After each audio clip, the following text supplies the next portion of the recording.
Imagine someone offered you a deal. Invest $1,000 today and in just 50 days, you will make $31,000. Sounds too good to be true, right? That's the hallmark of the classic Ponzi scheme. A deceitful promise that has left countless victims penniless throughout history. From Charlie Ponzi's fleeting fortunes in the 1920s to Bernie Madoff's deception that lasted over 30 years, these schemes have one thing in common. They all eventually collapse. Now picture a different kind of Ponzi. Are illegal traders.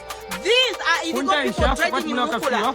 Mukula trading was banned. Over 10,000 seedlings. ACC has seized 47 trucks laden with Mukula tree logs, which were en route to Namibia and Zimbabwe. Leaving them to go to waste.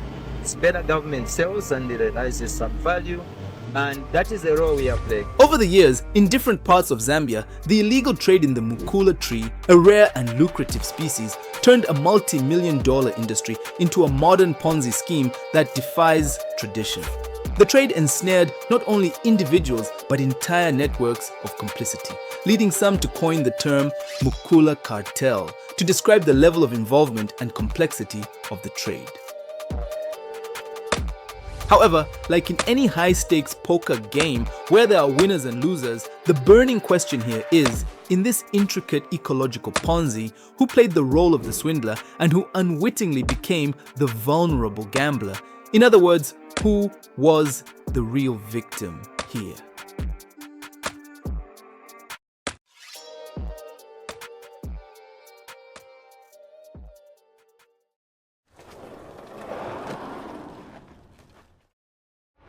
Victor Sims, the Z historian.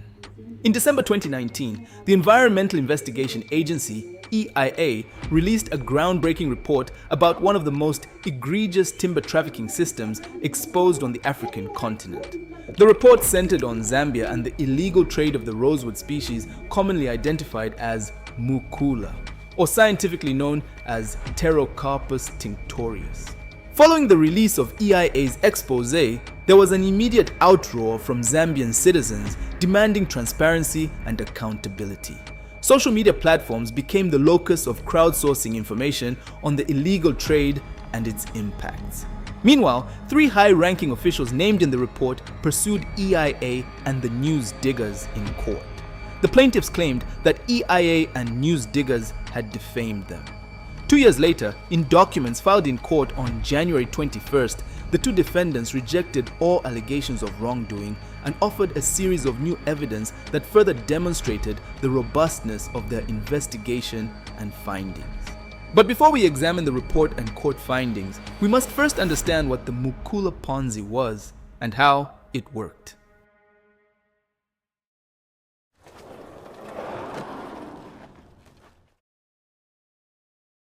So here's how the Mukula Ponzi worked.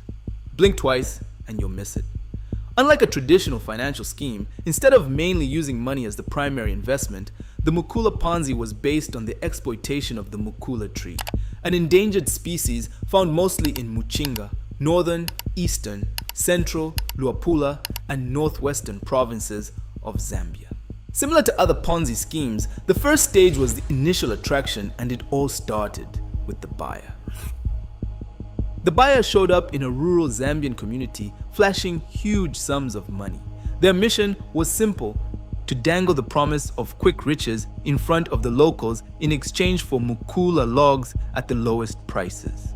And in most of these struggling communities, the promise of easy money was too good an offer to resist. As such, communities dove headfirst into logging and harvesting Mukula trees indiscriminately and at scale. This practice led to widespread deforestation as trees were illegally cut down without proper permits or environmental consideration, and soon involvement in Mukula began to dominate community activities. For instance, in the northern part of Zambia, relative percentages of livelihoods activities before and after Mukula became lucrative show that in most communities, agriculture dropped from 54 to 28%, while logging increased from less than a percentage in some communities to over 41%. In other words, many local communities abandoned their livelihood activities to focus almost exclusively on cutting down trees. Meanwhile, earlier participants would have sold their logs and received their profits. These profits are akin to the returns paid to initial investors in traditional Ponzi schemes, making the endeavor appear profitable. And profitable it appeared. Suddenly, some families had excess money not only to pay for school fees, food, and medicines, but also for what was previously considered luxurious items such as bicycles, cell phones, and solar panels. At first, this would seem like progress, right? Wrong.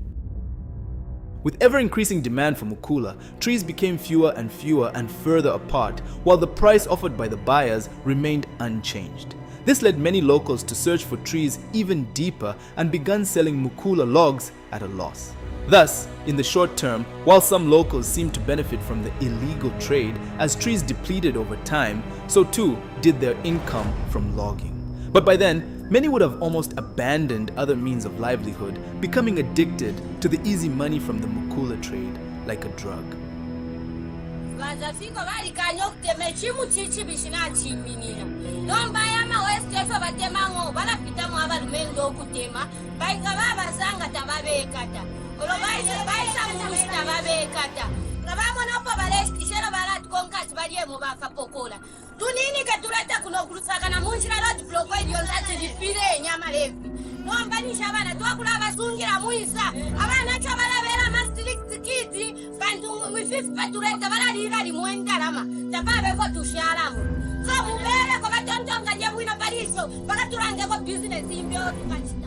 Next is recruitment. As word spreads about the lucrative Mukula trade, more and more people in rural communities become interested. They invest their time, labor, and resources into harvesting and selling Mukula logs, hoping to replicate the success of earlier participants, and as a result, Mukula trees are cut down at an unsustainable rate. For example, in 2016, it was reported that only approximately 3,000 cubic meters worth of timber had left Zambia.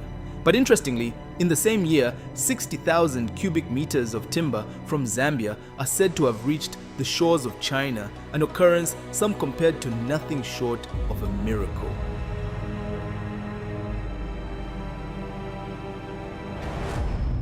But that's not all. A report by the International Institute for Environment and Development in 2018 revealed that Mukula production in Zambia amounted to about 110,000 cubic meters per annum, with revenue losses of about $3.2 million, with an additional $1.7 million said to have been going to bribes in the process. Further, while local cutters receive an average price of about $23 per cubic meter of timber harvested, manufacturers in China pay about $1,000 to $1,100 per cubic meter to importers even before any further processing is done on the exported logs. With so much money being pumped into the industry, one cannot avoid but ask, when exactly did trade in Mukula actually begin? How much of this lucrative timber does Zambia really have? And what is the damage caused by this Ponzi scheme? The answers are shocking.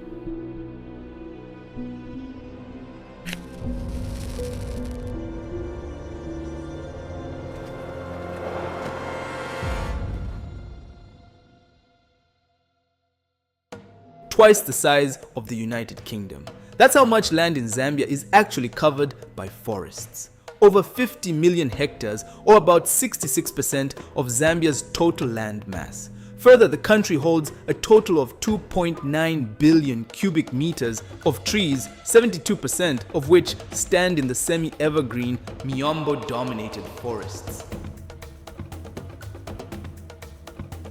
Zambia has about 19 commercial indigenous timber species that account for about 12% of the growing stock. However, in reality, exploitation by both domestic and international companies has focused mainly on a handful of these species, and top among these is Mukula.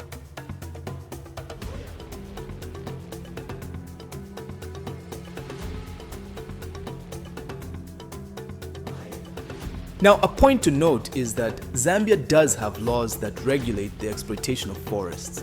For example, the Forest Act of 2015 mandates the Forest Department under the Ministry of Lands and Natural Resources to promote sustainable forest management and provide forest products and services to current and future generations, an admirable yet quasi-impossible task for an agency that has constantly suffered from underfunding, irregular budget payouts, and lack of adequate staff. For instance, between 2012 and 2015, the government budgeted on average about $5.5 million per year for the Forest Department, yet the department only received on average about 33% of the allocation, with the disbursement to allocation ratio reaching about 19% in 2014.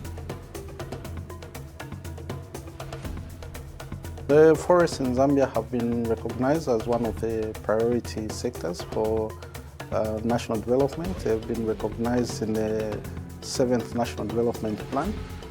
Therefore, 60% of the country is covered by forests, and then most of our populations are rural-based. The populations in the rural areas depend on these forests for their livelihoods.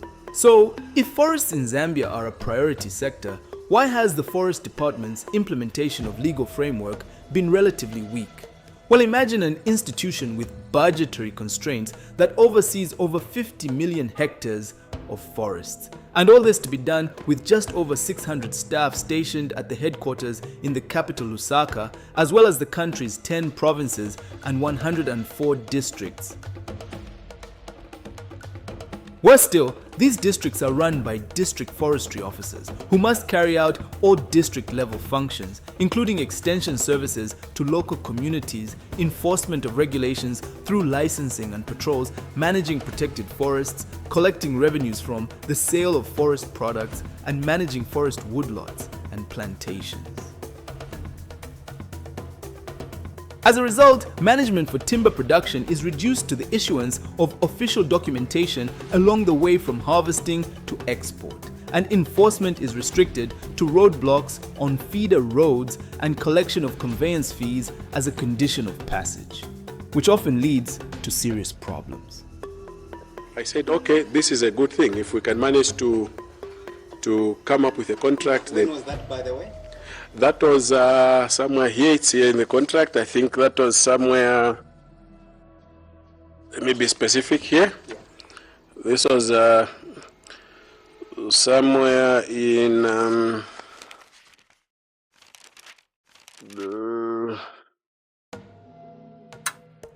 Now here is where it gets even more interesting. The trade in Mukula picked up speed between the years 2010 and 2013. However, throughout this period, Mukula neither fell under a specific regulation, nor was it explicitly listed as a commercial species. It thus legally fell under the general other category. As such, for several years, the situation on the ground remained very unclear as to what rules applied to Mukula, and thus legally, Mukula was not covered by the general ban on timber export imposed in June 2013. Confusion relating to the Mukula tree led to unpredictable, ever-changing policies, including a ban-lift cycle, with most bans never supported by the necessary statutory instrument. In each instance, they were only ever disseminated through ministerial press statements or radio broadcasts. And as such, they were legally invalid and they could not be held in a court of law. Finally, in 2017, the government again banned the harvesting, transportation, trading, and exportation of the Mukula tree in accordance with Statutory Instrument number 94 of 2015, and also mandated the Zambia Forestry and Forest Industries Corporation Limited, Zafico, to auction confiscated Mukula. However, the outcome was not as intended, and with the coming of Zafico came chaos.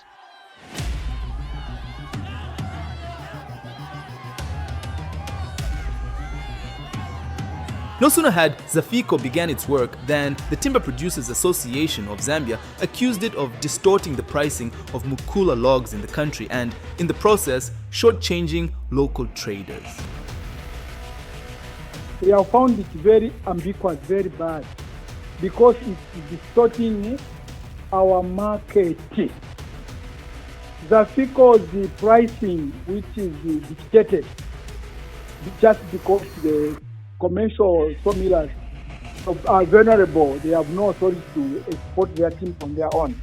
It's not a good gesture. It's a gesture which has distorted the whole wood industry. Because as I was saying, Zafico is buying a Mukula container at 75,000 to 100,000 kwacha. When this container at international market is supposed to cost $100,000. But officials from Zafico were not the only ones that came under scrutiny. Serious allegations were leveled against even more prominent individuals, casting a long shadow of suspicion over a broader spectrum of important figures, leading to a scandal and a report that stated that it had exposed what it was calling the Mukula Cartel.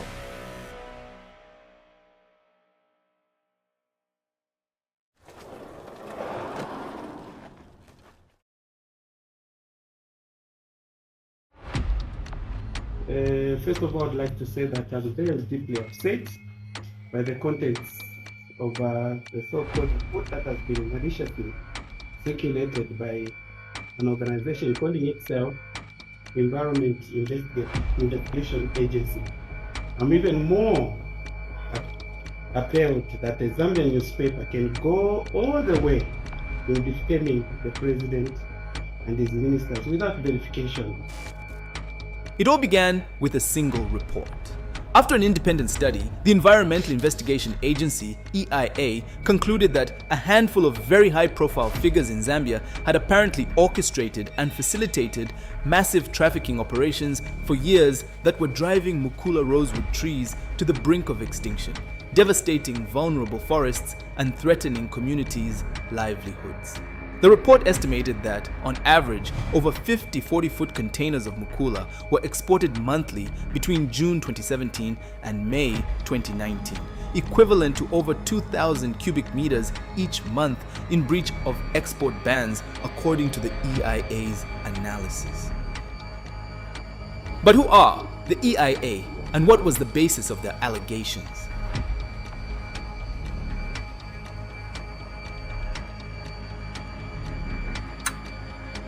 The Environmental Investigation Agency is a UK-based company that investigates and campaigns against environmental crime and abuse.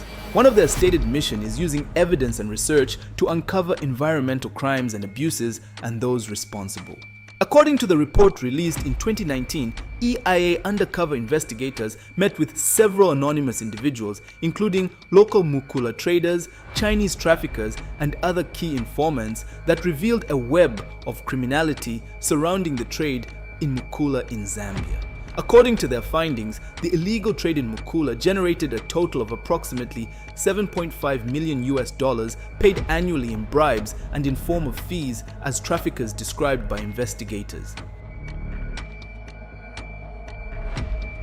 Not long after the report was released and circulated on other media platforms, the Justice and Lands Ministers, alongside the then President's daughter, sued news outlet Diggers Media Limited, its editor Mukosha Funga, and the EIA in the Lusaka High Court, demanding damages for libel.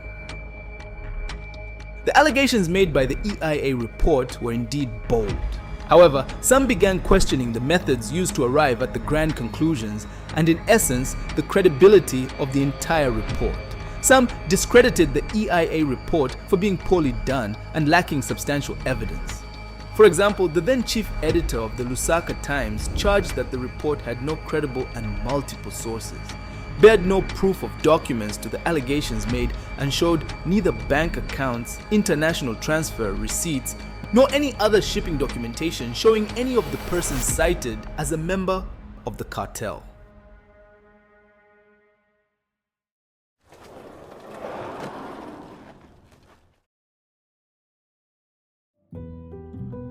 In early 2025, after years of litigation, the High Court in Lusaka ruled in favor of the Environmental Investigation Agency and news diggers. High Court Judge Pixie Yangailo concluded that the former government ministers failed to prove that their reputations were injured by the reporting, Prior to the judgment, former President Edgar Lungu's daughter, Tarsila Lungu, who was also named in the EIA's reports, withdrew her defamation claims against the defendants in 2023. All in all, as we conclude our exploration into Zambia's silent Ponzi scheme, one thing becomes painfully obvious: the intricate relation involving profit and destruction swirling around this precious resource. The Mukula value chain, fueled by ever-increasing demand, has painted a complex picture with both winners and losers, heroes and villains. But in the end, the ultimate price is paid by the environment and the local communities. In this Ponzi scheme that resembles an infinite game, communities find themselves at a crossroad, where the need for resources collides with the imperative to preserve the environment. In the midst of all the debate about heroes and villains, what remains unaddressed are the stark consequences of deforestation on the local ecosystem, wildlife, the climate, and the broader implications of unchecked tree cutting.